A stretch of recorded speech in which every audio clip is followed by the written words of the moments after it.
Hello friends, यहाँ पे मैंने कैनवस साइज़ चूज़ किया है 1600 बाई 1000। आप अपने अकॉर्डिंग कैनवस साइज़ को चूज़ कर सकते हो। सबसे पहले मैं रफ़ आउटलाइनिंग करूँगा और इसके लिए मैं 6B पेंसिल का यूज़ करूँगा। एंड रफ़ आउटलाइनिंग होने के बाद इस लेयर के ऊपर एक लेयर ऐड करूँगा। यहाँ मैंने रैक टूल का यूज़ किया है स्केच का प्लेसमेंट चेंज करने के लिए। एंड नाउ इस लेयर के ऊपर एक लेयर ऐड करूँगा। अभी मैं स्केच को रिफाइन कर रहा हूँ और रिफाइन करने के लिए 6B पेंसिल का ही यूज़ कर रहा हूँ। तो दोस्तों, कलरिंग करने से पहले स्केच को अच्छी तरह से चेक कर लेना चाहिए, क्योंकि बाद में अगर कोई मिस्टेक होता है तो वो चेंज करने में आपको ज़्यादा दिक्कत आएगी। अब स्केच लेयर के ऊपर एक लेयर ऐड करूँगा कलरिंग करने के लिए। यहाँ मैं फेस को कलर करने के लिए फाइन ब्लेंडर ब्रश का यूज़ कर रहा हूँ। अब मैं स्किन टोन लेयर के ऊपर एक लेयर ऐड करूँगा। हेयर का कलर करने के लिए यहाँ मैं टोन शेडर ब्रश का यूज़ कर रहा हूँ। अब मैं हेयर लेयर के नीचे एक लेयर ऐड करूँगा ड्रेस को कलर करने के लिए। ड्रेस को कलर करने के लिए भी मैं टोन शेडर ब्रश का ही यूज़ कर रहा हूँ। अब स्किन टोन लेयर के ऊपर एक क्लिप लेयर ऐड करूँगा। तो सारा बेस कलरिंग हो चुका है। अब मैं लाइट एंड शेडोज को पेंट करूँगा। सबसे पहले फेस पे शेडिंग करूँगा और फाइन ब्लेंडर ब्रश ही यूज़ कर रहा हूँ। अभी मैं ब्लेंडिंग कर रहा हूँ और ब्लेंडिंग के लिए टोन शेडर ब्रश का यूज़ कर रहा हूँ। अभी मैं फेस के शेडोज को पेंट कर रहा हूँ।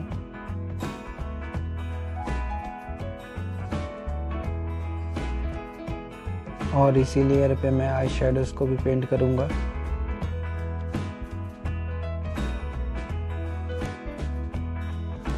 स्किन शेडिंग लेयर के ऊपर एक लेयर ऐड करूँगा। इस लेयर पे मैं आई लैशेस एंड आईज को पेंट करूँगा।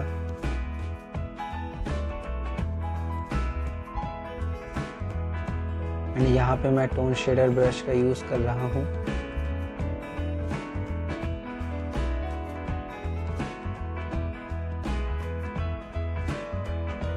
Back to skin shading layer.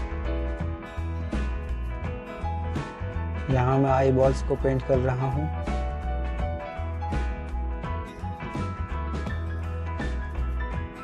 Back to eyes layer and इसी लेयर पे मैं लिप्स को भी पेंट करूँगा। अब मैं हेयर लेयर के ऊपर एक क्लिप लेयर ऐड करूँगा। इस लेयर पे मैं हेयर्स के ऊपर डिटेलिंग करूँगा और यहाँ मैं थिन हेयर ब्रश का यूज़ कर रहा हूँ।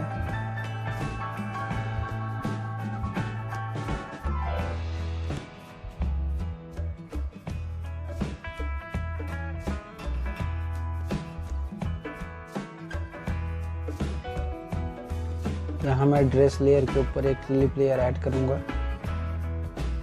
इस लेयर पे मैं ड्रेस के ऊपर डिटेलिंग एंड टेक्सचर ऐड करूँगा। यहाँ मैं पेबल्स ब्रश का यूज़ कर रहा हूँ।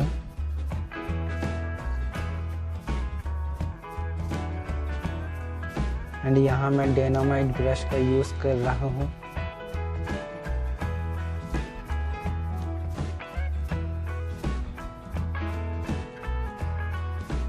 Back to eye layer again. इस लेयर पे मैं आई ब्रश पेंट करूँगा। तो हेयर लेयर के ऊपर एक और लेयर ऐड करूँगा। इस लेयर पे मैं हेयर्स के ऊपर का फ्लावर्स बनाऊंगा। एक फ्लावर बनाने के बाद मैं उसका डुप्लीकेट बना लूँगा।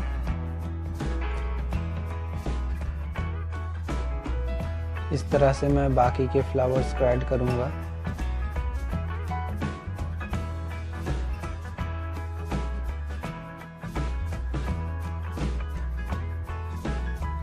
अभी मैं बैकग्राउंड के कलर को चेंज कर दूंगा एंड सबसे ऊपर एक लेयर ऐड करूंगा एंड इस लेयर पे एक रेक्टेंगल फ्रेम बनाऊंगा। फ्रेम के बाहर जो स्ट्रोक्स है उसको मैं इरेज कर दूंगा और सबसे नीचे एक लेयर ऐड करूंगा। इस लेयर पे मैं बैकग्राउंड पे टेक्सचर बनाऊंगा और इसके लिए मैं सॉल्ट ब्लॉसम ब्रश का यूज़ कर रहा हूँ।